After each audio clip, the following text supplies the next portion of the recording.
What is going on, YouTube? Welcome back to Fireside Rangers. I'm your host, Eric Wilson. Today, joined by my co-host, Dylan Vigna. It's been a little bit since we've done a pregame live stream. I think game one was the last one we really did. The boys have been a little busy, as some of you guys watching know. Me and Anthony, we're at game four, as disappointing as it was. So we've been a little unavailable. But tonight is game five. We are just under 2.5 hours away from game time, but we had to make time in order to come chat with you guys, see how we're feeling about this upcoming game and the series so far. So before we get into that, if you guys are new, make sure you guys like, subscribe, ring that bell to miss notification, keep that live chat active. Anything you want us to talk about or discuss, any questions you may have, please drop them in the chat. We'll pull them up on screen, give you a shout out, as well as talk about your points.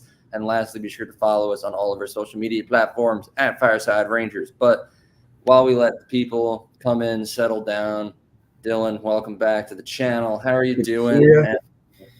Nervous.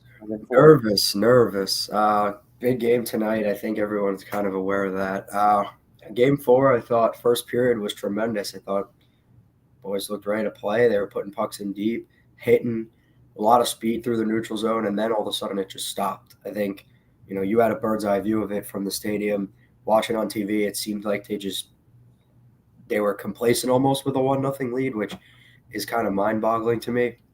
It seemed like, they kind of got their 2-1 lead in the series on Sunday, and we're like, all right, well, we have it. At worst, we're 2-2 coming back, which maybe is what they were thinking. I don't know, but at that second and third period and the start of overtime was atrocious, and I'm sure we'll get into that more as we go on here. But I don't want to say nervous. I don't want to say worried. I want to say more, I guess we'll go with, expectations now, or it's on the big guys at this point. And if they don't show up tonight, I don't know where the Rangers can go from here, because you've had guys like Alexis Lafreniere and Barclay Goodrow and Vincent Trocheck that are consistently showing up every night. Eventually, the guys like Zibanejad and Kreider need to come through, and now's the time. Yeah, Zibanejad had a little bit of a stinker in game four. Whole series. We made an episode about it yesterday, so anyway, I don't want to dive too deep into it because yesterday's episode was so negative, and I was just relieving all of my frustrations and my anger on Kreider and Zibanejad and Panarin for that matter too. But I want to keep this the pregame stream. Positive energies need to be flowing. I don't want to end this game too pessimistic. Yep. I will say though, I do think this is a must-win game, as this guy says right here. Rangers must win. Tonight is the biggest game of the season and the playoffs so far. It's been a fan since '74. Let's go Rangers. Win this game big, like a 5-2 score. We can relax in the third period. I agree with everything that he says right here, except for the fact that we could relax in the third. I think relaxing after gaining a lead is what has caused the Rangers' downfall in game four. Absolutely. A big reason why game three went to overtime as well. There's no relaxing this deep in the playoffs. You got to play your heart out every single time. But the number one thing that I do agree with is that this is a must-win game, and that it's the biggest game of the season. If I'm going to be honest with you, I know I just said I wanted to keep it kind of positive this stream. I really don't see the Rangers winning game 6 in Florida. So in my opinion, this game may or may not decide the series, whether we win here, lose game 6, and then game 7, or we just lose here and lose in 6. We'll get into game 6 as it gets closer, but I really think the Rangers need to win this game in order to win the series. I can't see us going on the road and then winning a game 7 back-to-back. But like I said, I'm going to keep it positive. This is it's going to be a happy stream. We're going to be pro Zibanejad today. So James says, if the Panthers didn't get any lucky goals, they would have a total of 1 goal, maybe 2. That I will say, Dylan, I'll let you share your piece on it. But a lot of their goals have been lucky. I think the refs have played a major factor in this as well. But I don't want to discredit too many of their goals, like the one I saw in game 4 where they got batted out of the air. That's all skill, man. Yep. But I will say this has been a very low-scoring series, and there have been a little bit of puck luck on their side as well as the refs. But you can share your thoughts. I think in hockey, especially, the sport is meant to be where you work for your luck. And if you're going to listen, I get it. Bad calls happen. That's officiating. Florida in Florida, they completely ran into the building there was 8 periods, give or take with the overtimes played in Florida. I would say for 6 of those 8 periods, the Rangers looked like boys against men. And I think when you work at that speed, at that pace for that long, like Florida did, it doesn't matter about luck at that point. They're deserving of those goals. So I'm not gonna maybe the goal itself, okay, yeah, Shesterkin, the puck gets behind him, he doesn't know where it is, it ends up in the net. The goal off of Trouba that went in on the penalty kill, the goals themselves, sure. But if you guys as fans haven't seen, hadn't felt that momentum while watching the games, I mean, you had to feel something was coming. Who cares at that point if it's a pretty goal off the post and in, or off a skate and in the net and hits 17 posts and hits bodies and whatever else. Yeah. No, that's a fair point. You said the name Jacob Trouba, and I immediately got disgruntled. But Dylan, you got some fans here. They love that you're back. Good to see you, Rye. If you like Dylan, hit that like button. 1,000 likes, and I'll make him a regular guest. But Dylan, I'm going to pass it off to you as soon as I read these. But NYR for Life says he thinks tonight is a must-win. They believe that whoever wins tonight will win the series. And then Mila says, do you guys have any bets on how the rest of the games are going to play out? Also, hi, I'm a big fan. What's up, Mila? We appreciate the support, so thank you for tuning in, of course. But I kind of said it before. I also think whoever wins this game is going to win the series because, in all honesty, and I hope I'm wrong on this, I don't see the Rangers winning Game 6 in Florida. So, but I could see us winning at home in 7. So if we win tonight, we would win in 7. If we lose tonight, we just lose on Saturday in Game 6. That's unfortunately my opinion. But Dylan, I didn't really give you a chance to share. So I think it depends how the game goes tonight. If they continue the play that they've had, and Zibanejad still is playing like garbage, and Trouba's out of position, and more of the same things are coming than what we've seen, then I agree. I think they lose in 6. However, if let's say it's a 2-1 game, they lose a tight game, but their defense looks good, the offense is moving a little bit, and you're seeing some signs of life, I think they could absolutely go to Florida and win a Game 6. You were in the building. It's not like they're going into Edmonton or, one of these arenas that's a huge home ice advantage, and that's no offense to Florida. But I think if the Rangers don't win tonight, you got to watch the performance. Is my piece of it. If the performance on the ice looks good tonight, I think there's no doubt that you can't think that they can go on the road and get a Game 6, in my opinion. That being said, obviously tonight does go a long way. So yeah, I understand why the most of our comments here are about tonight being a must win. But like I said, I think don't call it a must win until you completely judge the performance. Yeah. I mean, it's the most pivotal game of the season. Whoever wins tonight only has to win one more. And then the team has to win back-to-back. So it should be a big, exciting game, and I'm really excited to get into it. I remember starting these playoffs when we were against Washington, and I was like, man, it doesn't even feel like the playoffs. Usually when it's playoff game day, I'm really nervous the whole day, and it's all I can think about. And I didn't really feel that against Washington, and I was just like, oh, Rangers are on. Whatever. But I will say, now that we're a little over a month into this, it feels like the playoffs, which is it's nice. It's a nice feeling, even though it's a little bit scary. But yeah, Dylan, I just saw your message about the new lines. We'll get into that in a minute. Okay. I want to address some of the comments that we have here. Really? Jay says, it's obvious we need to win tonight, but we need to dominate them and take the dub in regulation, outplay them the whole game, and crush their confidence going into Florida. You're 1,000% right. It's Game 5, and the Rangers have not pulled off a single win in regulation. I think we're really lucky to have gotten those 2 overtime wins, both of which the Rangers were heavily outplayed in pretty much every single statistical category other than the win column. So to me, it's a miracle that we're even in this position right now and that we haven't been swept. What we really need to do in order to get a stranglehold on this series is just exactly what you said, dominate them the whole game. Not the first period, not the second period, not the third period, all 3 combined. You need a full 60-minute performance from your top guys. But Dylan, I don't know if you have anything to add to that, or we can just keep moving. No, we could keep it moving. I see some more comments in here we want to get to for sure. All right. Robert with a spicy one here. Haven't heard this name in a while. Patrick Kane. How do you guys feel about bringing Kane back to play with Mika and Kreider this offseason? No. I don't feel. Because the problems facing this Ranger team are not going to be solved by a 36-year-old Patrick Kane. It's not going to. And what is that going to do? Yeah. I didn't enjoy the first Patrick Kane tenure experience. Yeah. And I don't know if we need to see it again. I'd rather just leave that spot open for like Brennan Othman or someone, but who knows? Depending on how the rest of these playoffs go in the offseason, we might not have some of our star players anymore, in my opinion. But we can, that'll be some offseason videos, I'm sure. But yes, I like your train of thought. If the Rangers do not win the Stanley Cup this year, the offseason content is going to be spicy. Either way it is.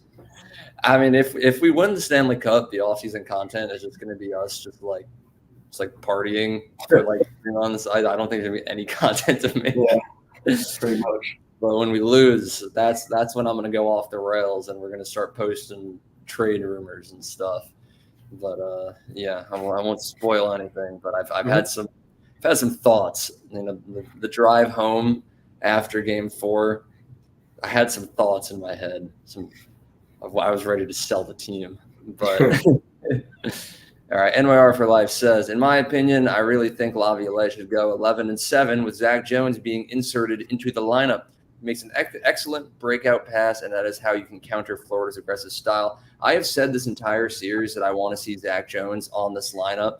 I haven't really considered the 11-7 method of doing it. I would like to really pull either Eric Gustafson or Jacob Trouba out of the lineup. I know Trouba's never going to get pulled out because he wears the C, but my God, has he been horrible? And I wish he didn't have. I love him as captain. I think he's a great captain, but he's a really bad hockey player recently.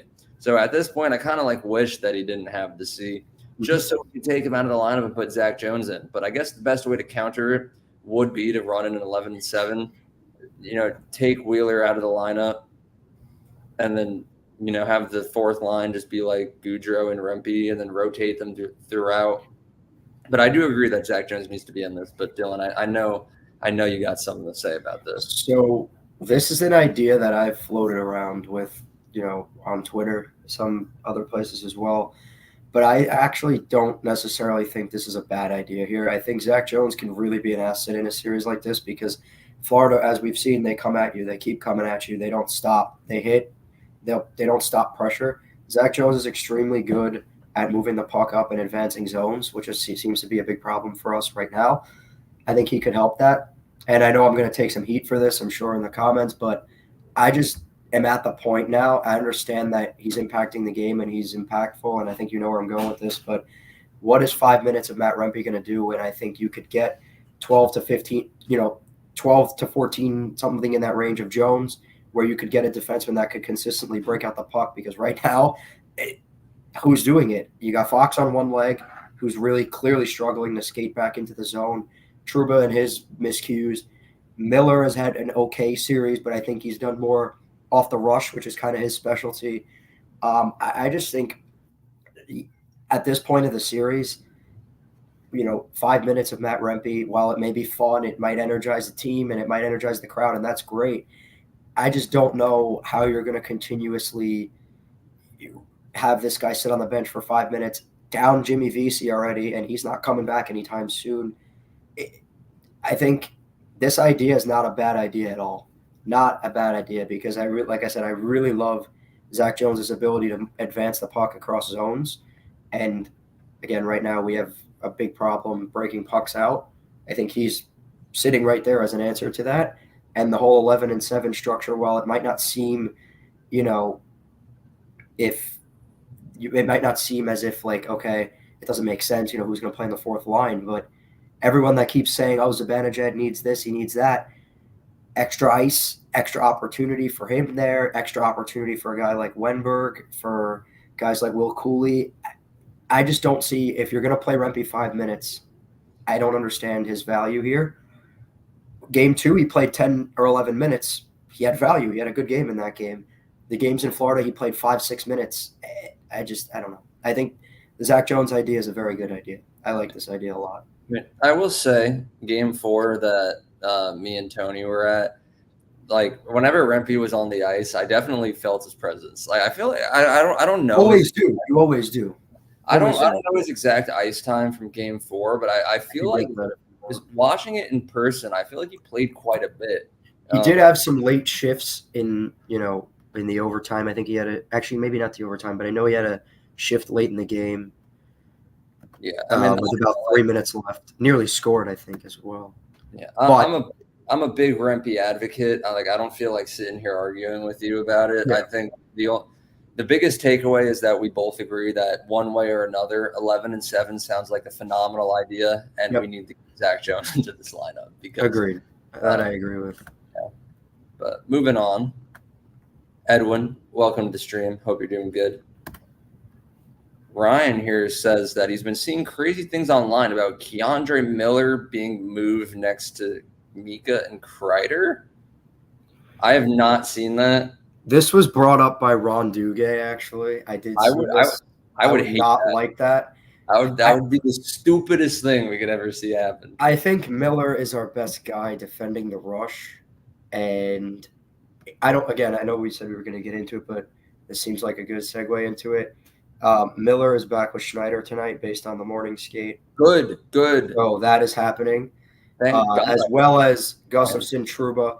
So Peter Laviolette going back to that well. So this second part that Ryan puts in here about holding Trouba's hand is not going to be relevant. So we think, obviously we've seen Peter Laviolette make some changes later in the later in the night before the game, but Miller will be playing with Schneider tonight. You would imagine that due to the health of Fox, that those two guys will draw the Barkov line.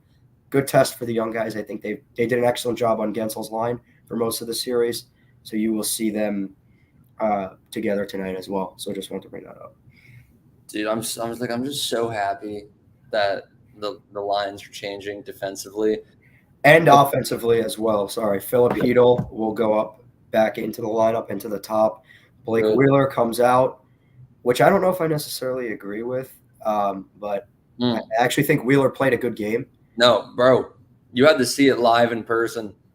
I know we always make fun of him for being slow, but when I watched that man skate in real life, I was like, Jesus. Like, I mean, you could see on the screen that there's a lot of guys in white in that game that didn't put effort on the ice. I don't know if you were able to. Obviously, it's different perspectives. I'm watching on a screen. You're watching it live, but. No, I fully believe that Wheeler was trying. Oh, he was trying his ass off out there, and I think some guys were still faster. Yeah, no, he's not fast. We know that he's not a fast player, but I think, for the guys to have him around the team, around the locker room, I think is a good idea. But I do agree that Hedl should draw back in. I think at some point you need,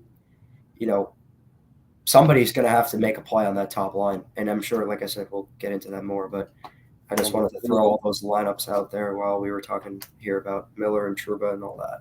Yeah, that's all I'm saying is if Keandre Miller is on the first line, I'm turning it off. But just like kind of like Anthony says, if Mika doesn't score a point tonight, he's not watching the rest of the series. Bold take, Anthony, but I wouldn't blame you. Mika's been absolutely horrible.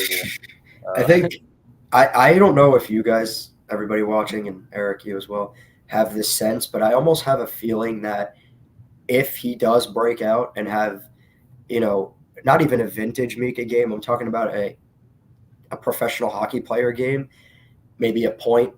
If he has a point tonight, I feel like the Rangers will win the series in 6 games if him and Kreider come alive because, in my opinion, they've seen Florida's best and they've taken punches. It's almost like a boxing match, and they're still here at 2-2. If Zibanejad and Kreider do what they know how to do, it almost feels like the rest of the guys – are not going to, obviously no one's going to be great every night. It's the playoffs. It's tough hockey. But the way you getting any sense from Lafreniere that he's going to slow down? I'm not. He's best Ranger every night.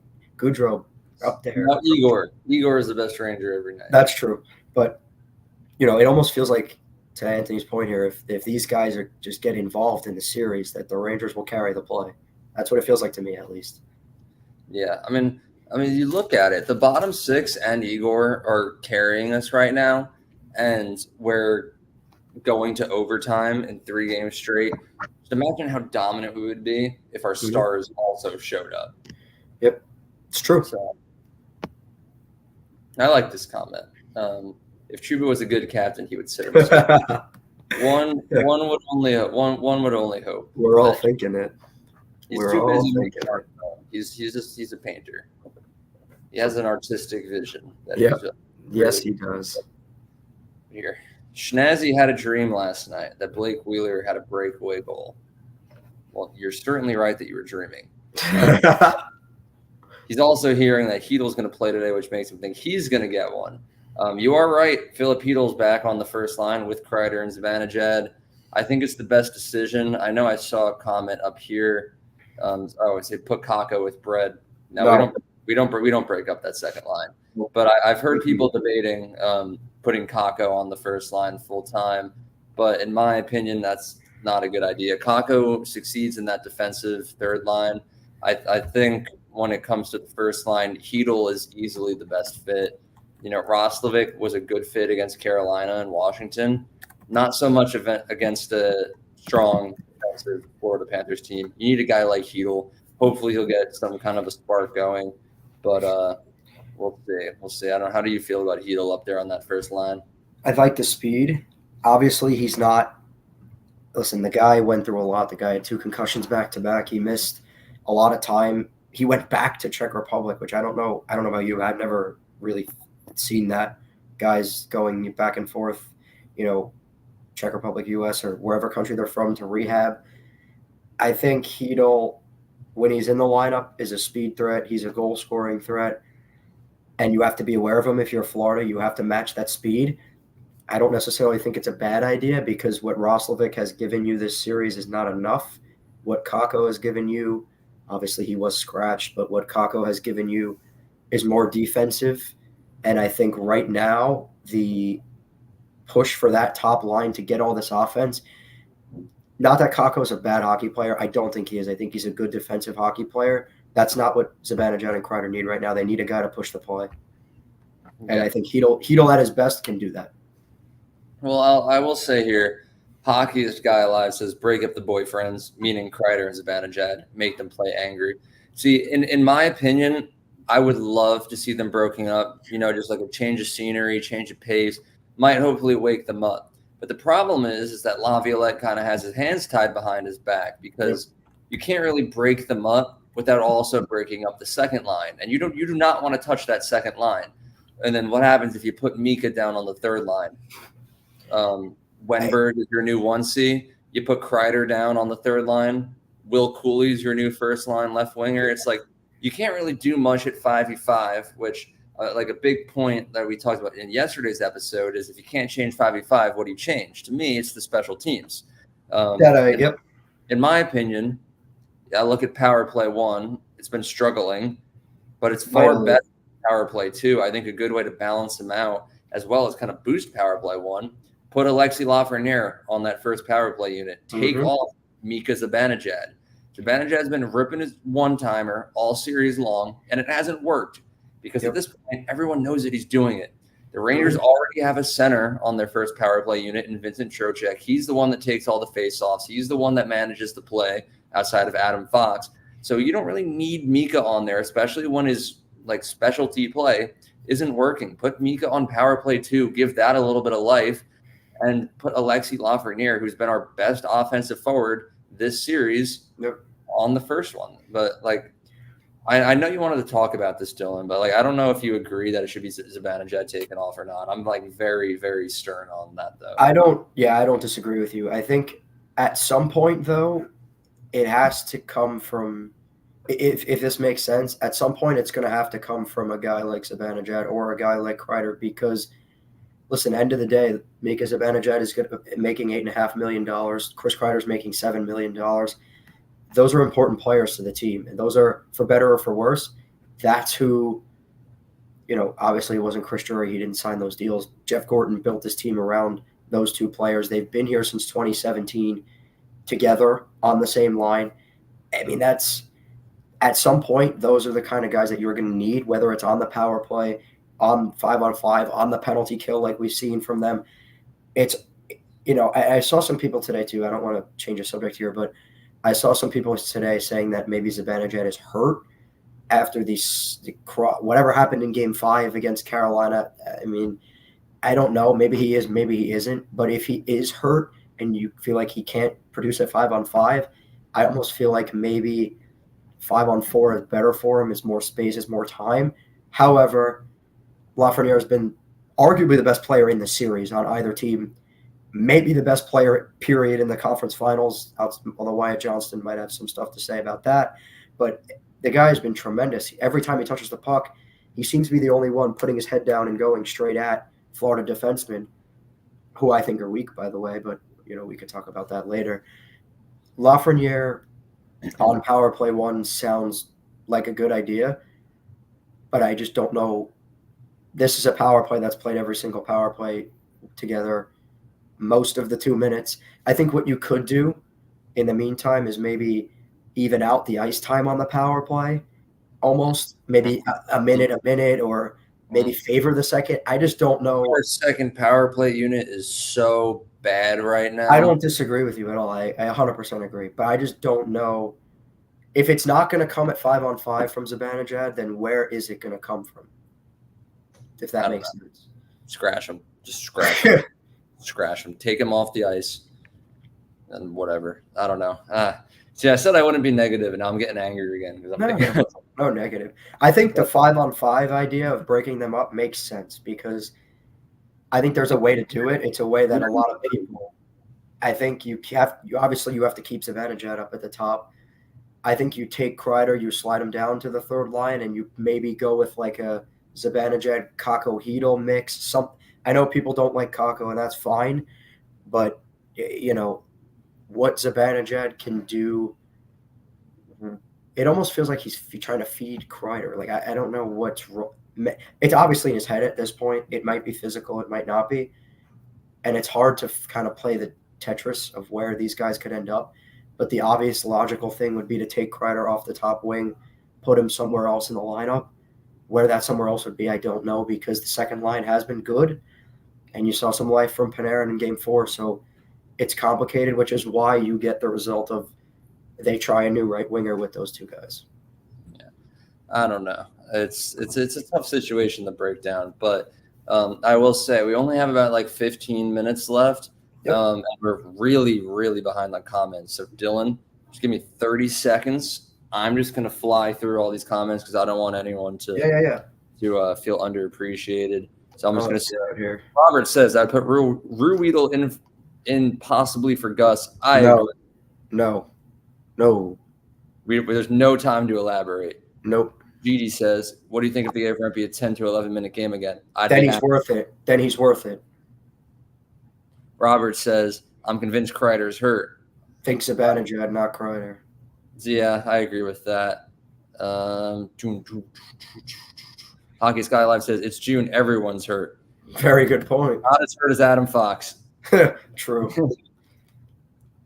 Robert says, Miller's a power play 2 forward. I wouldn't mind it on the power play. Not a bad idea. Not a bad idea at all. I would not mind. Just on the power play, period. Whether he's a D-man or a forward, not a bad idea.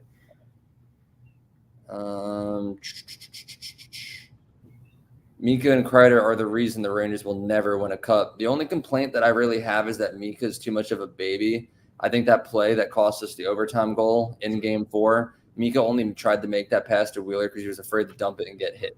Yep. That's all I'm going to say. Yep. I agree. Oral says Jones needs to play. Having him as 7th D would help greatly. We talked about that a little bit earlier, very in-depth, but we agree with that one.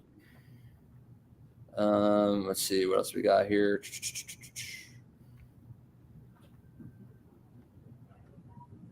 trying to see. Yeah, NWR for life. I think with Lafreniere scoring, he should be on the power play 1. We agree. Yep. Robert says send Kakko back to Finland. I disagree. I think he's a great defensive forward. He might never live up to that second overall hype, but he's still a very good hockey player, in my opinion. Mm-hmm. Good defensive forward. You need those. Matt asks, do we think Kakko is gone after this season? I don't think so. I think we might sign him to like another short-term bridge deal, like another just like 2-year deal, because he hasn't earned like a fat like 8-year extension. But I don't think he's also like poorly played himself out of New York. I think we Yeah. sign like another 2 or 3 years, cheap deal. Yep. I'll give you a quick nuanced answer here. The market will dictate where he goes. If there are teams out there willing to pay him $3-4 million, I think the Rangers let him walk. If the market is $2 million, I would say the Rangers would stay in it at $2 million and bring him back. I think it's also important to keep in mind next season we have to extend Lafreniere, who is looking like he's ready for a payday. Yep. So it could be smart, but I think this is the type of thing that's going to be like this question right here from Matt. We'll probably dedicate like an entire 30-minute episode to during the off season. So most likely, make sure you stick around because we're definitely going to be talking about this. Robert says he's conflicted letting Filipino play at this point. I think he's been fine. He hasn't scored any points yet, but they're being very careful about it health-wise. The only reason he didn't play in Game 4 was load management. Like they didn't want him playing too many games in such a short amount of time. I think if he's good to go, he's going to play tonight, which he is. So there shouldn't be too much that we need to worry about at this point in time. But how do you feel, Dylan? Really, just really quick, like 30 seconds. I think the speed that he brings is better than what you'll get from Wheeler, Brodzinski, or even Kako up there. I think you got to throw some darts at a board and see what sticks here. Yeah, that's kind of the point that we're at. Let's see. I'm just if I don't pull up your comment, it's not that I'm like ignoring it. Like I'm reading them, but I'm just trying to make sure that any questions are asked right away. Mm-hmm. Lindsay says, "Why can't they just make the Trocheck line the first line? Because to be honest, the first line and the second line receive pretty equal ice time. Yep. They're just like labeled as 1 and 2. Panarin and Lafreniere just as much as a first line as the first one. The drop off ice time really comes in the bottom 6. Yes. I think something you could do to maybe lighten the load off that top line is to have Trocheck against Barkov almost, because I think Trocheck might be the only guy that could be able to defend Barkov and still get up in the rush and score goals, because Barkov's not fast. He's a unit. He's great with with his body, with his puck skills. I think Trocheck is a good defense, obviously great defensively. We know that. That is something they could lighten the load off Zibanejad with. Yeah. Here's a great idea from Robert. Double shift Lafreniere here and there with Mika and Kreider. I wouldn't hate that. I think Lafreniere is a young, talented star, and I think he is capable of doing that. 100%. So I would love to see that, Robert. That would be. I think that's something you go to late in a game, trailing by a goal maybe, or tie game. You want to get a goal, something like that. But yes, I think that's a good idea. This is so tough. I'm trying so hard to fly through these comments to everyone. They're coming in hot. We got a lot of. You know what? I love it. I can't even complain. It's a very fast-paced episode. No doubt. But as Schnazzy says, everyone smash that like button. Amanda says they better figure it out. This core is soft. They are quite soft. That's why you need more Rempe time on ice, in my opinion. But we'll see. Yep. Special teams is key. Florida can't score more than we can on 5v5. We need to shut down their power play or start scoring on our own. Yeah, Rangers power play was scoreless until Game 4. They're 1 for 9 now, which is not good. But we'll see. Yeah, Matt says Law's going to get an 8-year extension at this right-hand side. I agree. Probably. I mean, he had just under 60 points this season. Let's just say hypothetically he has like an exact same season. I could see him receiving like an 8x6, 8 years, $6 million. Like I'd be happy paying that. And then, hopefully he just expands even further. Yeah. It's not far-fetched to think that he's going to be a 40-goal scorer next year. Oh, I don't think. He scored 30 this year. I might have underestimated. He might get like an 8x8 low-key. I think if you got guys like Matt Boldy and lesser players making 8x8, and that's not a knock on Matt Boldy. He's really good, but that's just the one that came to Dylan Cousins in Buffalo. Those guys are on 8x8s. I mean, But okay. Okay. Matt says, which jerseys are you wearing tonight? I got my Lafreniere one ready to go. I will say, I have to admit, only long-term fans will understand this, but we have like the jersey superstition where it's wear a jersey every game until we lose, and then you got to switch to the next jersey. So I started off with my Lafreniere one, went 7-0, phenomenal run. Then I switched to Kako, and he had the worst run of all time. And then I went to Igor, and then he had the worst run of all time. And then I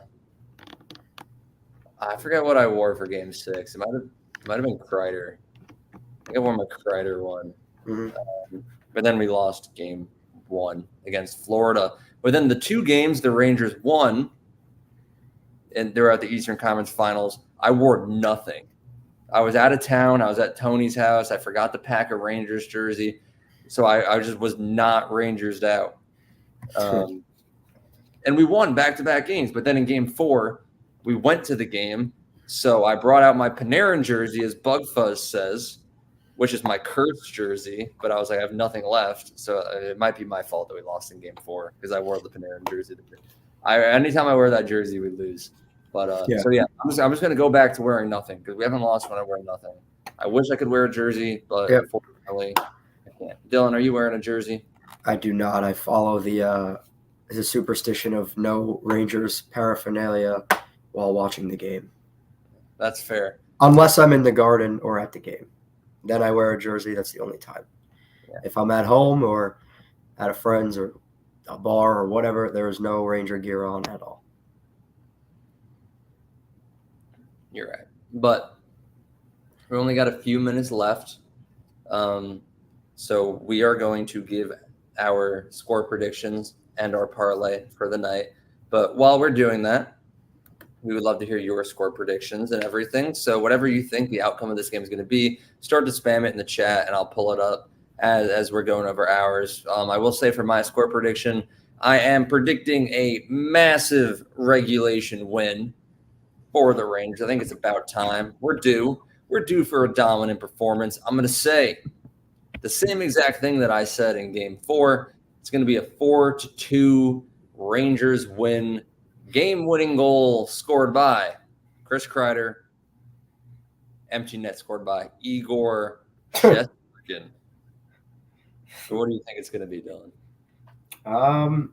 I got a defensive battle tonight. I'm seeing a lot of it in the comments. I'm going to go 3-1. I'll take I think Florida gets the first goal, actually. I think the Rangers have a desperate period in the second where they get all 3 goals, and then they'll hang on in the third. You know what? I'll go 4-1. I'll say they get an empty netter. 3 in the third, 3 in the second, 1 in the third. For your goal scorers, I'm going to say I feel really good about this one, too. I think Will Cooley gets one tonight. Will Cooley, really? I love the way he's been playing. I think you get one from Kako, believe it or not. I think you get one from third line legacy game. I'm gonna pick one of the 2 guys who need it bad. I think Mika Zibanejad finally gets one. And obviously, if you were paying attention earlier in the episode, I said that if he gets a point tonight, I think they win the game. I don't think he gets 1 point. I think he gets 2 on an empty net assist to Barclay Goodrow. 4-1 Rangers. That's crazy. However, based on this, I do think it'll be another game where Florida brings some storm and Shesterkin has to be Shesterkin. That's what my prediction is dependent on. I will say Shesterkin is going to be Shesterkin. So tonight we're going to cook up our parlay that everyone watching needs to bet their mortgage on. It's going to be 4 legs tonight. I'll start with the first one. Igor Shesterkin, anytime goal scorer. Boom. Give me the next leg of the parlay. Next leg. I like I'm pretty sure it was at 5.5 today. I like the over on tonight. Or sorry, the under on tonight's game. I think it's. That sounds too normal. You got to make up the stupidest thing ever, like Bug Fuzz, Rempy Hattie. Locking that in. It's a I like. You know what I like? parlay. let's see. You want a crazy one? Braden Schneider goal. Braden Schneider, anytime goal scorer. So far, we're at Igor, anytime goal scorer. Matt Rempe, over 2.5 goals. Braden Schneider, anytime goal scorer. My final leg is going to be, I got to think, Jonathan Quick, over 2.5. He's gonna raid the ice. Yeah. But give me the last leg on that. The last leg of the crazy parlay. How about, let's think here. How about a Rempe Gordie Howe hat trick? Rempe Gordie Howe hat trick. There it is, folks. That's our parlay of the night. Make sure you bet your life savings on it, and you will not be disappointed. This is what we do to deal with the stress. Or the boys, send them to another playoff game. Let's get Rangers. Bring all the superstitions. Put Chucky in the freezer. Listen, that's a good one. To be honest, Rangers are 0-1 when I've been to a playoff game this year. Stay away. Rangers are actually 2-0 when I'm at playoff games this year because I went to a Panthers Lightning game 1 of round 1 game earlier. I thought I was scouting the Lightning, but I guess it was really scouting the Panthers. For those that don't know either about the whole freezer tarp, that was our buddy at WFAN, Boomer Esiason, does that. So if you want Chucky in the freezer, tweet him at Boomer Esiason on Twitter. Obviously, huge Ranger fan. He's our rallying cry. Take a look into what he said this morning on FAN as well. So that's awesome. And thank you for the support, Doctor, of course. Thank you, buddy. Chris's Rempe power play goal. I agree. And lastly, Igor shutout. Don't say it. Don't say the word. I said it. And we never say those words. Shutout, shutout, shutout. Either way, everyone going to the game tonight that's watching us, maybe you're watching us on the train in, on the ride in, on a flight in, who knows. Get loud tonight. We want to hear you guys. Get loud, MSG. Let's go. They need you tonight. Get loud. Yeah, we will. Well, not we, but they will. I believe in the Garden. Like I said earlier in the stream, I was at Game 4 in Florida. They couldn't even sell out the upper bowl. Like, dude, come on. They did not beat the no fans allegations. I will say that. Dylan, did you have any final thoughts before I end it off?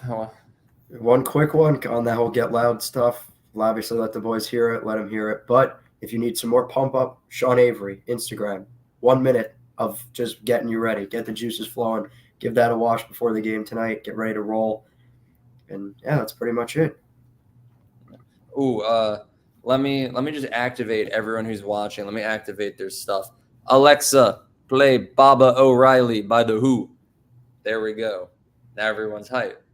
But that about wraps up today's Game 5 pregame live stream.